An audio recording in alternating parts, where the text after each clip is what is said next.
My wife cheated, and my entitled daughter supported the affair, disrespecting me and humiliating my dead mother. So I cut her out of my will and divorced my wife. Now my ex-wife is in a mental hospital. My daughter is on the streets, couldn't complete her education, has no friends left, and is begging me to reconcile. I don't really know how to start this because, honestly, it's kind of embarrassing to admit how much of a fool I was, but I feel like I just got to get it all out. I'm 48 now, but this whole mess started when I was 20. I thought I had life all figured out back then. Spoiler alert, I didn't. I met Maria when she was 19 and I was 20. I'm not gonna lie, I fell hard. She was one of those girls who just had everything going for her. Beautiful, smart, funny, the whole package. And she liked me. Like, seriously, she was into me in a way that made me feel like I won the lottery. We clicked right away. Everything just felt right. We'd go on dates, laugh at the same dumb jokes, talk about the future like we had it all planned out. You know how it is when you're young and think life is going to be easy? After 2 years of dating, she got pregnant. I was 22, scared as hell, but also kind of excited. I mean, I wasn't planning to have a kid that young, but I loved Maria, and I thought it would all work out. When our daughter, Lily, was born, it felt like everything fell into place. She was this tiny, beautiful baby, and I felt this bond with Maria that I thought would last forever. Yeah, that didn't exactly happen. We moved in with my mom after Lily was born because, honestly, I couldn't afford rent at the time. I was working at my mom's accounting firm as a receptionist, and I thought it would be temporary. My dad had passed when I was 15, so it was just me and mom for the longest time.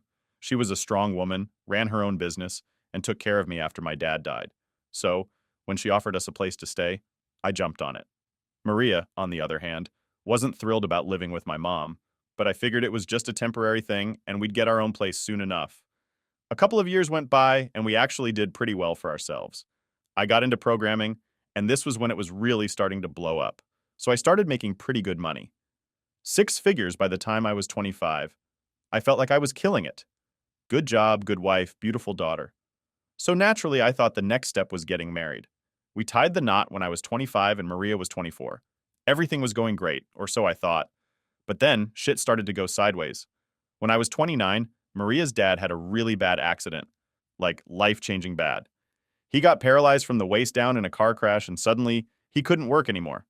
Her mom wasn't working either, so they were both pretty much screwed. Now, I'm not heartless. Obviously, we had to help them out. But it got complicated real fast. Maria suggested that her parents move in with us. They were living in a rented place, and since her dad couldn't work, they couldn't afford it anymore. I talked it over with my mom, and we agreed they could stay with us for a while. At first, it seemed like the right thing to do. I mean, family is family, right?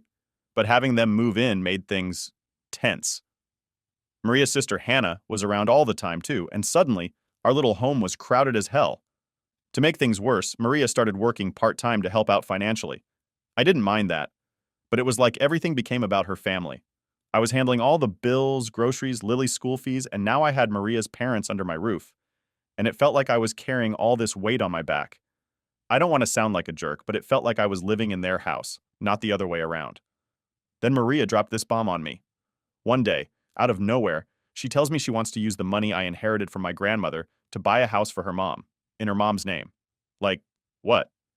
I get helping out, but that was my inheritance, and she wanted to put it in her mom's name, not even ours. That didn't sit right with me at all. I mean, who does that? I tried to talk to her about how weird it felt to use my inheritance to buy her mom a house, and she got all defensive. We started having arguments about money, about her family, about everything. We were growing distant, and I could feel it, but I didn't know how to fix it. I thought maybe things would settle down, but they didn't. It just kept getting worse. Then my mom had a stroke. That was a tough time for me. She survived, but she needed surgery, and it was pretty serious. I was freaked out. Maria, on the other hand, acted like it was more of an inconvenience than anything else. She straight up told me that she didn't want my mom coming home to recover because it would be too much, having both her dad and my mom needing care. I was like, what the hell? That's my mom. I told her I'd hire a nurse to help, but she wanted me to hire two, one for her dad and one for my mom. I couldn't afford that, especially since I was already covering everything else. Maria and Hannah made decent money, and I told her they should help cover her dad's expenses. That's when things really started to fall apart. Our daughter Lily was about 8 at this time, and she was starting to act out. She was getting really rude to me, and I had no idea why. I tried talking to her, but she just shut me down. It hurt because I was doing everything I could to keep the family together, but it felt like Maria and Lily were both pulling away from me. A couple of years went by like that, with things just slowly getting worse. Then my mom had another stroke, and this time, she didn't make it. Losing her absolutely crushed me. She had raised me all on her own, and now she was gone. And guess what? Maria didn't seem to care. She was cold, distant, and our daughter didn't even come to the funeral. That's when I knew things were seriously messed up. 2 months after my mom passed, Maria's mom straight up asked me if I was going to move out of my own house because I was too depressed. I couldn't believe it. I told her off, reminding her how long they'd grieved over Maria's dad. We never asked them to leave, but now they were telling me to go? In my own home? I brought it up to Maria, and she didn't even have anything to say about it. She just brushed me off like my feelings didn't matter anymore. I guess that's when I started to realize something was really wrong. Maria wasn't the woman I fell in love with anymore, and I had no idea what had changed. It felt like my whole world was slowly crumbling, and I was just standing there, helpless to stop it. So, after my mom passed and I told off Maria's mom for suggesting I move out of my own damn house, I figured maybe things would cool off for a bit. Maybe Maria and I could work on things and get back to where we used to be. But nah, things didn't get better. They got worse. And fast. I was doing my best to keep it together. I had my job, the house, Lily, and trying to figure out what the hell was happening in my marriage. Maria and I barely spoke unless it was about bills or something basic. And Lily? Man, Lily was just completely different. She wasn't my little girl anymore. She used to look at me with love and excitement, but now it was like I didn't even exist. She'd barely acknowledge me, and when she did, it was with this attitude that made me feel like I was just a stranger living in her house. It was eating me up inside. One day, I was just trying to clean up the kitchen after a long day at work, and I noticed Lily's phone sitting on the counter. I don't usually go through her stuff, but I was curious because she'd been acting so weird lately. Maybe she was going through something at school or with friends, and I wanted to figure it out. I know, snooping isn't the best move, but I was desperate. I grabbed the phone and unlocked it. And that's when I saw it. A message popped up right as I picked up the phone. It said, "It's good the old witch is gone now. You can have the house to yourself. We can party on your birthday." I froze. I mean, I knew Maria and Lily had been cold towards my mom when she was sick. But this was Lily talking about my mom, her grandmother. I was shaking. My heart was pounding, and I didn't know what to do. Part of me wanted to believe that maybe I was misunderstanding it. Maybe it was some stupid joke between teenagers. But then I kept reading. There were more messages. Messages where Lily and this random guy Josh were trashing me and my mom. They were saying things like, "He's such a control freak. Good thing he's always working." And, "Your mom deserves so much better than him." I scrolled further, and it all hit me. This guy, Josh, wasn't just some random friend of Lily's. He was Maria's boyfriend. Maria had been cheating on me with this guy for God knows how long, and Lily knew about it. Not only did she know, but she was okay with it. She was supporting it. I don't know if you've ever felt your whole world collapse in an instant, but that's exactly what happened. My hands were shaking so bad I almost dropped the phone. I just sat there, staring at the screen, trying to process what I was reading. My wife, the woman I'd been with for over a decade, the mother of my child, was having an affair. And not only that, but our daughter knew and was cheering it on. It was like I got punched in the gut. I couldn't breathe for a second. I put the phone down and just sat there in silence. I didn't know whether to scream, cry, or just throw everything out the window. It felt like I was in some twisted nightmare and I couldn't wake up. I needed to confront Maria. I knew that much. But I didn't want to do it in front of Lily. I needed to be calm, even though I was losing it inside. So I waited until later that night when Lily was in her room, and I called Maria into the kitchen. I didn't even know where to start, so I just held up the phone and showed her the messages. Her face turned pale. She didn't say a word at first, just stood there staring at the screen. And then, like clockwork, she started yelling at me for snooping through Lily's phone. "You had no right to go through her private messages," she screamed at me. I couldn't believe what I was hearing. Here she was, caught red-handed, and her first reaction was to turn it on me. I yelled back, "Are you seriously more concerned about me looking at Lily's phone than the fact that you're cheating on me, that you've been lying to me for years?" And that's when she broke down. She didn't deny it. She didn't even try to explain it away. She just stood there crying and kept repeating, I'm sorry," like that was supposed to make everything better. But sorry wasn't going to fix this. I wanted to scream, to throw her out right then and there. But instead, I just told her to leave the kitchen. I needed space, and I couldn't even look at her. She stormed off, probably to go cry in Lily's room or something. I didn't care at that point. I sat there for what felt like hours, just trying to figure out how everything had gone so wrong. How had I missed all the signs? How long had this been going on? And the worst part, the part that really cut me deep, was knowing that my own daughter had been a part of it. The little girl I raised, the one I used to take to the park and play catch with, had betrayed me in a way I couldn't even comprehend. The next morning, Maria didn't say a word to me. Neither did Lily. It was like we were all just pretending nothing had happened, even though everything had changed. I couldn't take it anymore, so I sat Maria down that afternoon and told her I wanted her out. I gave her 9 days to pack up and leave, to take her stuff and go stay with her family, or hell, even with Josh for all I cared. She didn't fight it. She just cried and nodded. But I wasn't moved by her tears anymore. I didn't care if she was sorry. It was too late for that. As for Lily, I couldn't even look at her. Every time I saw her, I felt this deep, gnawing pain in my chest. I wanted to talk to her, to ask her why she did it, why she didn't tell me, why she thought it was okay. But I didn't have the strength to face it yet. That night, I barely slept. I just lay there staring at the ceiling, thinking about everything.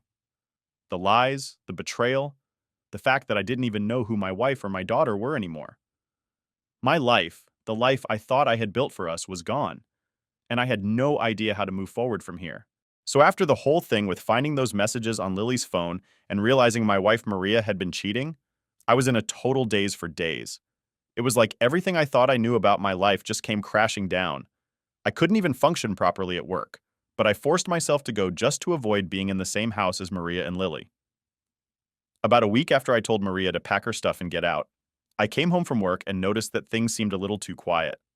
I walked around the house and all of Maria's things were gone. Clothes, personal stuff, everything. It's like she just wiped herself out of my life in one swoop. It should have felt like a relief, but honestly, it was just weird. I knew it was coming, but seeing it for real was different. I sat down on the couch, just kind of zoning out, when my phone buzzed. It was a text from Maria. She said she'd moved in with her sister for now and that she'd be back later in the week to talk about the next steps. Like I didn't already know what that meant. Divorce. I guess I should have expected it, but seeing the word divorce in black and white hit different. It's like I'd been living in this fog. And now, the reality of everything was punching me in the gut. I was about to lose everything. The house, my daughter, the woman I spent over a decade with. Everything was unraveling fast, and I was just standing there, helpless to stop it. But what got me wasn't the divorce itself. It was the fact that Lily was still staying with me. Maria had left, but Lily didn't go with her.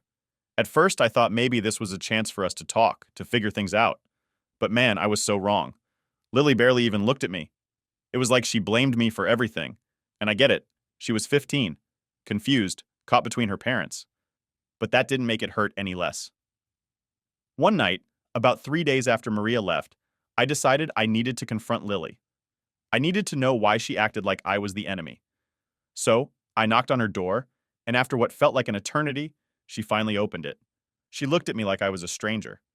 "What?" she said, cold as ice. I didn't even know where to start. I asked her why she'd been so distant, why she was taking her mom's side when Maria had done the cheating. I mean, Maria was the one who tore our family apart, not me.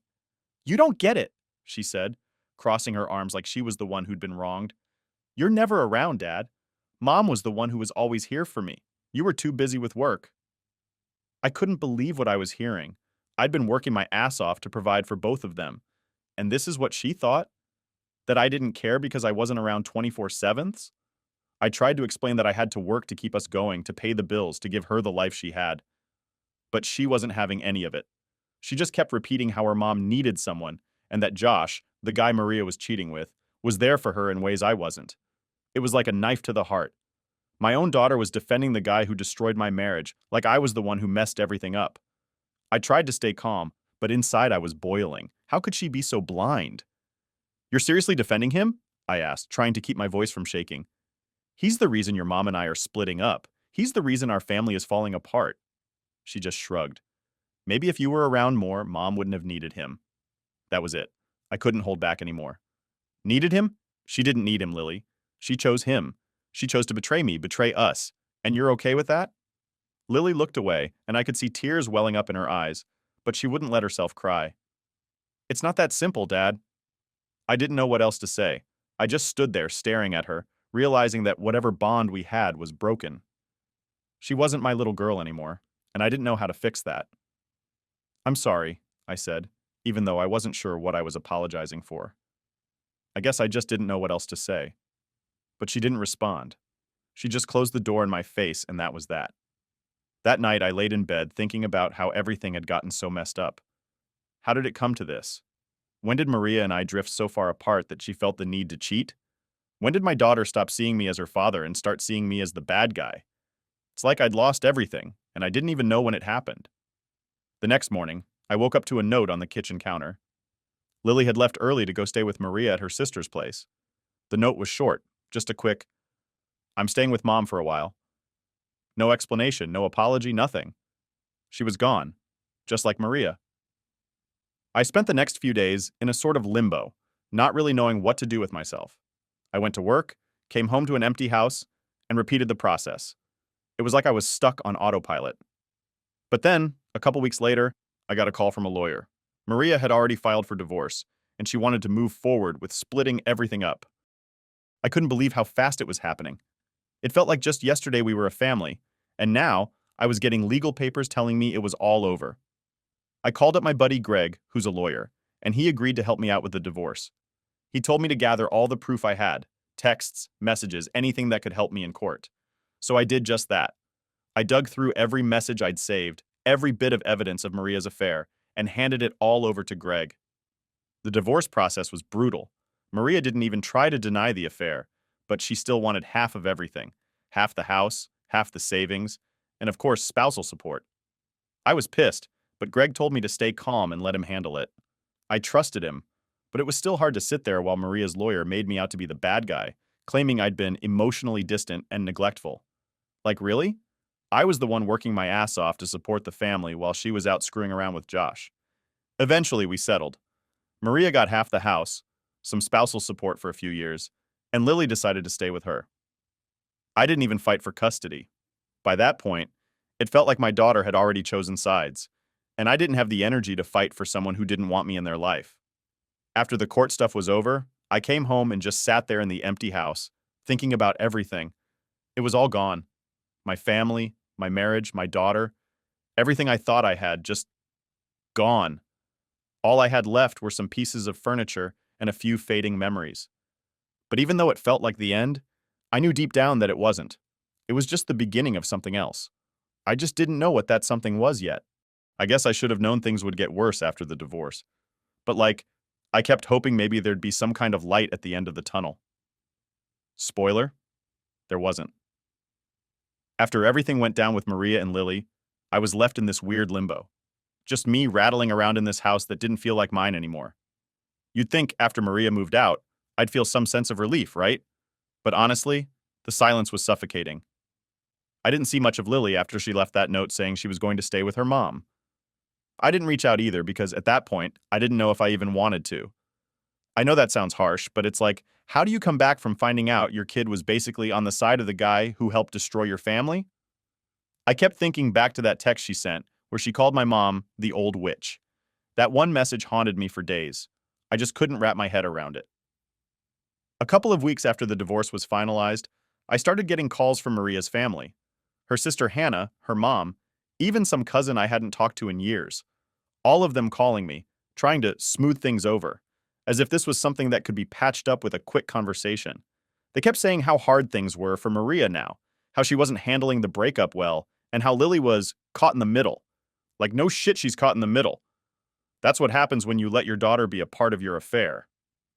One day, Hannah showed up at my house without warning. I didn't want to let her in, but she was banging on the door, and I figured I'd at least hear her out. She came in all frantic, like it was an emergency, and started laying it on thick about how Maria wasn't doing well mentally. I wasn't heartless. I didn't want Maria to suffer or anything, but it wasn't like I was going to take her back. That ship had sailed, crashed, and sunk. Hannah was talking about how Maria wasn't eating, wasn't sleeping, and how Lily was struggling with it all. She said Maria needed help and that maybe I could do something. I just stood there letting her talk, but all I could think was, this isn't my problem anymore. I'd spent years trying to keep my family together, and Maria was the one who blew it all up. Now they wanted me to step in and fix everything? Not happening. "I'm sorry, Hannah," I finally said, cutting her off mid-rant. "But I can't help her. She made her choices." Hannah gave me this look, like I'd just told her the world was ending. "But she's your wife," she said, like she couldn't believe I was being so cold. "Ex-wife," I corrected her, and I've got nothing left to give." She sat there for a minute, staring at me like she couldn't believe what she was hearing. Then she started crying, like that was going to change my mind. I felt bad, sure, but I wasn't about to let guilt pull me back into the mess Maria had created. After a while, she got up, still sniffling, and left without saying another word. I didn't feel any better after she left. If anything, I felt worse. I couldn't stop thinking about what Hannah said, about how Maria wasn't doing well, about how Lily was stuck in the middle of it all. As much as I tried to push it all out of my mind, I couldn't help but feel guilty. I kept wondering if maybe I should have done something different. Maybe if I'd handled things better with Lily, she wouldn't have turned against me. A couple of days later, I got a call from my lawyer, Greg. He said Maria had been admitted to some kind of mental health facility. Apparently, she'd had a breakdown, and they were worried she might hurt herself. Hearing that hit me harder than I expected. I know she cheated and I know she lied, but this? I didn't want her to suffer like this. Greg told me there wasn't much I could do about it, but I should probably be aware in case Lily tried to reach out, and she did. I got a text from Lily that same night, the first one since she left. It was long, and I could tell she struggled to write it. She said she was sorry for everything, for how she'd treated me, and that she didn't know how to handle everything that was happening with her mom. She said Maria had been spiraling for weeks and she didn't know what to do anymore. I didn't reply right away. I didn't know how to reply. Part of me wanted to forgive her, to tell her we'd figure it out, that we could move on from all of this. But the other part of me, the part that remembered all the lies, the betrayal, the way she'd sided with Josh, couldn't just forget what happened. The next day, I finally texted back. I kept it short. I told her I was sorry she was going through this and that I hoped her mom got the help she needed. But I didn't say anything about us, about fixing our relationship. I couldn't. Not yet, at least. Things stayed quiet for a while after that. I didn't hear from Lily again, and Maria's family stopped calling. It was like the storm had passed, and I was left standing in the wreckage, trying to figure out what the hell I was supposed to do next. But then, out of nowhere, Josh showed up at my door. Yeah, that Josh. The guy Maria had cheated on me with. At first, I didn't even recognize him. He looked like crap. He was all scruffy and unshaven, his clothes wrinkled like he'd been sleeping in them for days. I wanted to slam the door in his face, but something about the way he looked stopped me. He didn't look like the cocky jerk I imagined. He looked defeated. "What do you want?" I asked, keeping my voice steady, even though I was ready to explode. He didn't say anything for a minute, just stood there, staring at the ground. Then, finally, he spoke. "I didn't mean for it to get this far," he mumbled, barely loud enough for me to hear. "I didn't mean to ruin everything." I couldn't believe what I was hearing. "You didn't mean to?" I snapped. "You had an affair with my wife, man. You knew exactly what you were doing." He nodded, still looking down. I know, I'm sorry, okay? I don't know how to fix it." I almost laughed. "Fix it? You can't fix this." He finally looked up at me, his eyes red and tired. "She's not doing well, man. Maria, she's in the hospital because of me." For a second, I almost felt sorry for him. Almost. But then I remembered all the crap he'd put me through, and any sympathy I had disappeared. "That's on you," I said, my voice cold. "You made this mess. You deal with it." He didn't argue. He just nodded again, mumbled another apology, and walked away, leaving me standing there, feeling like I'd won some kind of twisted victory. But there was no satisfaction in it, just emptiness. After Josh showed up at my door looking like a broken man, I thought that would be the end of it. I mean, what else was there left to say? Maria was in a mental hospital, Lily wasn't talking to me, and now Josh, the guy who wrecked my marriage, had shown up like some kind of sorry puppy looking for forgiveness. But here's the thing. I didn't feel better. I thought maybe confronting him would give me some closure, but all it did was leave me more confused and angry. I spent the next few weeks in a fog just going through the motions. Work, home, repeat. Every now and then, I'd get texts from Maria's family, but I ignored them. I wasn't ready to deal with their guilt trips. I mean, they acted like I was supposed to swoop in and save the day after everything that happened. Like I hadn't been the one betrayed. Then, one day, I got a call from my lawyer, Greg. He told me that Maria was getting released from the mental health facility soon and that she'd probably try to reach out. I wasn't sure how I felt about that. On one hand, I didn't want to talk to her. On the other, part of me felt like I should, at least to make sure she was okay. It's weird, right? Like, after everything, I still cared about her well-being. I guess that's what a decade of marriage does to you. Sure enough, 2 days after that call, I got a message from Maria. It was long and all over the place, like she didn't know how to say what she wanted to say. She apologized, again, and said she knew she'd ruined everything, that she didn't expect me to forgive her but wanted to explain. She also mentioned Lily, saying how she was having a hard time dealing with everything and was scared to reach out to me. I stared at that message for what felt like hours, just reading and rereading it. Part of me was tempted to just delete it, to pretend like it never showed up. But then I thought about Lily, my daughter. Yeah, she'd been a part of this whole mess, but she was still my kid. I couldn't just write her off completely, even if what she did hurt like hell. So, I replied. I told Maria we could meet, but I made it clear I wasn't interested in rehashing the past. I just wanted to talk about Lily and figure out how we could co-parent, or whatever the hell you call it when your kid hates you and your ex-wife cheated on you. We met up at some coffee shop downtown, and I could tell right away that Maria wasn't the same person. She looked worn down, like life had just beaten the hell out of her. It was strange seeing her like that. I didn't feel angry anymore, just sad. She sat across from me, fiddling with her coffee cup, and for a while neither of us said anything. Finally, she spoke. "I'm sorry," she said, her voice barely above a whisper. "I know I've said it 100 times, but I don't know what else to say. I messed up. I messed up so bad." I didn't really know how to respond to that. What was I supposed to say? "Yeah, you did?" I just nodded and waited for her to keep talking. She started going on about how she'd been lost, how she'd felt alone, and how things with Josh had spiraled out of control.